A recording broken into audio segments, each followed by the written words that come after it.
take your strap, it's gonna come around the chair, and you're gonna do up the buckle. And I'm telling you, if you can find a coffee table or a chair that you can do this on, it is so worth it. Take the time and do it, especially if you're someone that tends to get eye strain or tension headaches. So I've just created this loop around the seat of the chair and made this hammock, okay? Now this hammock is where my head's gonna go. I also love taking a blanket or a towel and creating a bit of a platform that's kind of torso wide from the backs of my shoulders to my butt. And the reason is that then once I lay on that, I've got my skull supported in the hammock, all of a sudden, all of this work we were doing that was adduction of the humerus and at the brachial plexus becomes abduction. All of a sudden, my torso's up here. There's space then for my arm bone to move away, and I get this really nice opening through the front of the arm and armpit stuff, okay? So, if you don't have the luxury of getting both of these for right now, pick one, and you're gonna come in. Probably gonna have to lose my cheek. And it's the round bone at the base of the skull before your neck starts, which is where your head is gonna rest on that hammock. Oh, so good. So good. And let the throat be open and the nape of the neck be open. Now your knees can be bent, feet can stand on the floor, or you can take them along, or you could bring them into Baddha Konasana, or you could have them in constructive rest. So feet wider, knees towards one another. So you decide, this is where I think I want to be. Can I reach a block? Or maybe, no, I can't. Okay, so I'm just gonna go here. So you can see my chest and torso is a little elevated, and this just creates just this little bit of spaciousness here, the brachial plexus.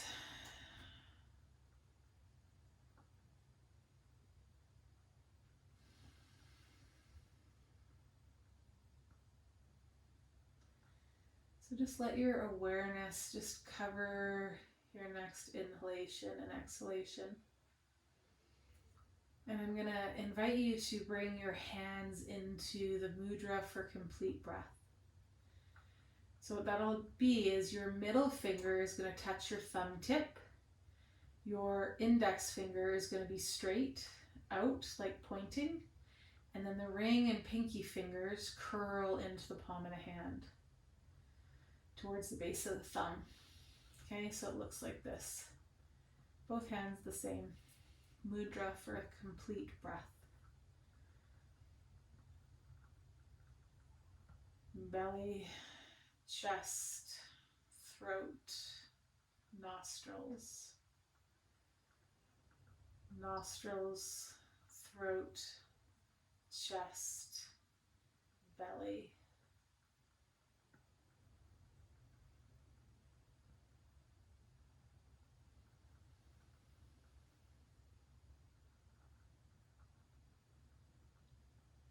The muscles of the eyes relax.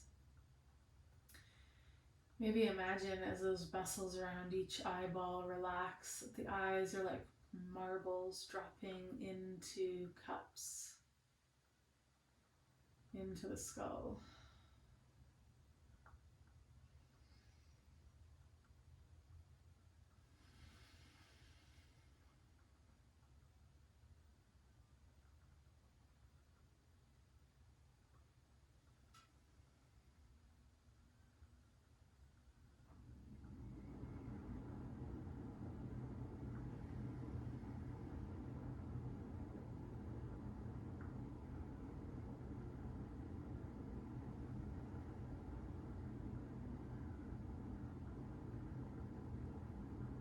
about reaching out through the pointer fingers.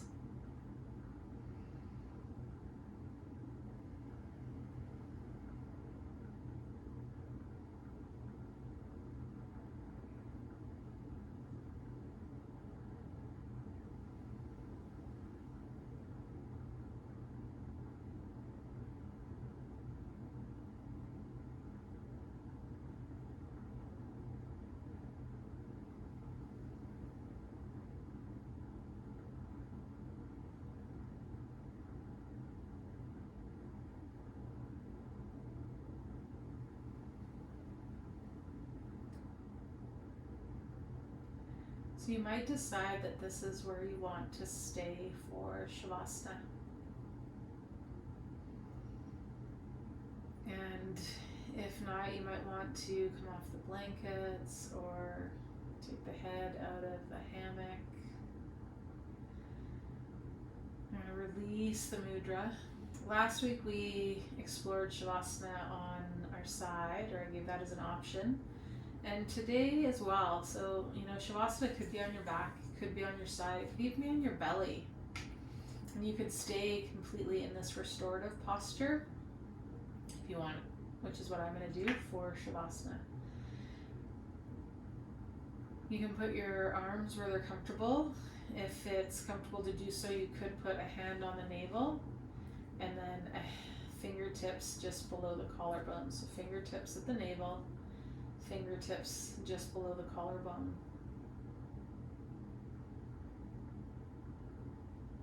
And if you want a point of focus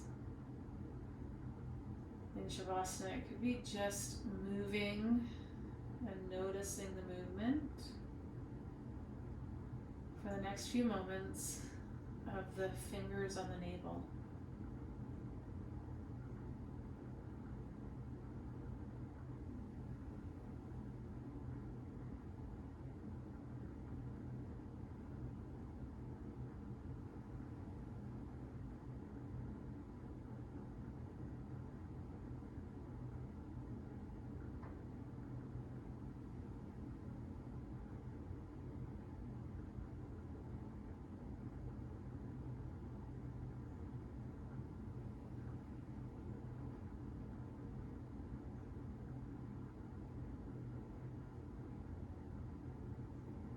Simply noticing when you wander following thought. You just kindly and gently bring yourself back to this body, to this breath, and to this moment. Maybe now your attention moves to the fingertips just below the collarbones, and you just observe the movement of those fingers.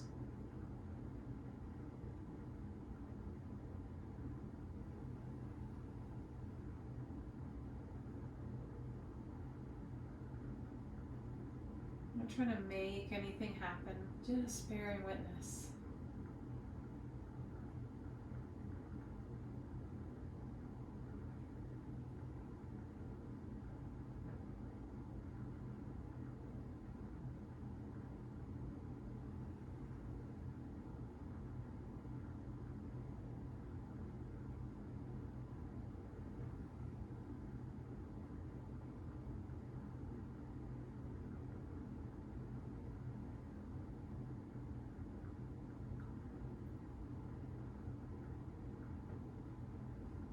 Seeing if you can allow if the attention can move from hand to hand, wherever the movement is the most perceptible.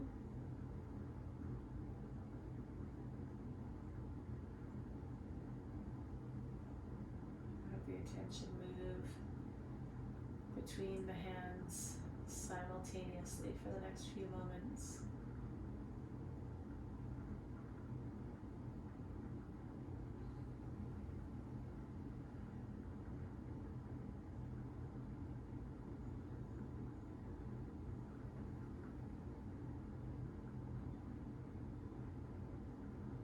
Just notice how paying attention to both hands simultaneously, how that's different from paying attention to one hand at a time.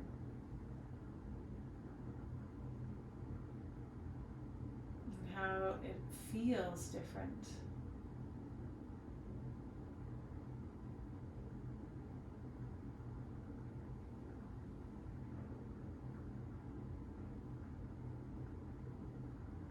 And then release the attention on the breath.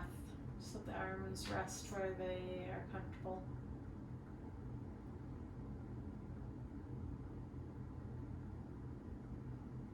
And I want you to just bring to mind a moment in class where you celebrated, where you were awestruck, surprised, gleeful in your body, in a new awareness, a new sensation, a forgotten but remembered experience in your body from class today. Maybe a smile comes to your lips as you reflect on that moment. Remember the sensations of that moment, how it felt in the moment, what it felt like to be gleeful about this body.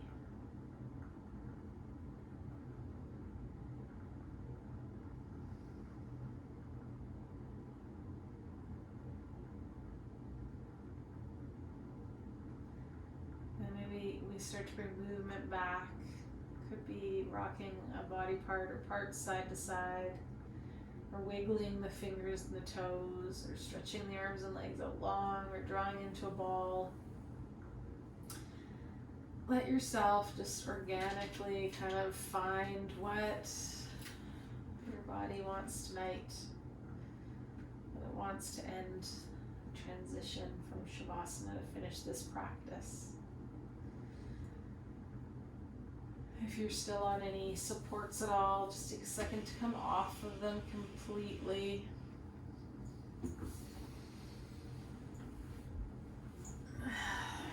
Rest on your back just before you make your way onto your side.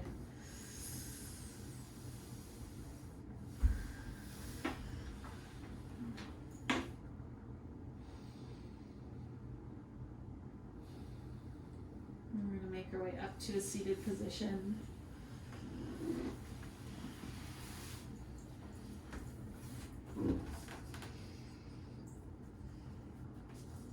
Lay a hand at the navel and just below the collarbones.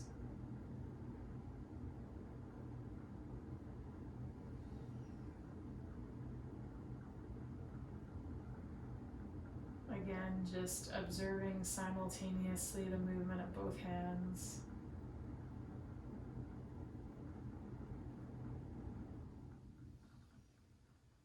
Bring the palms together in Anjali Mudra, thumbs before heart center. Just going to invite you to just really lock in. Lock in that moment of just gobsmacked delight, surprise, wonderment, shock, with something, or maybe it was just simply an okayness, a new okayness about this body.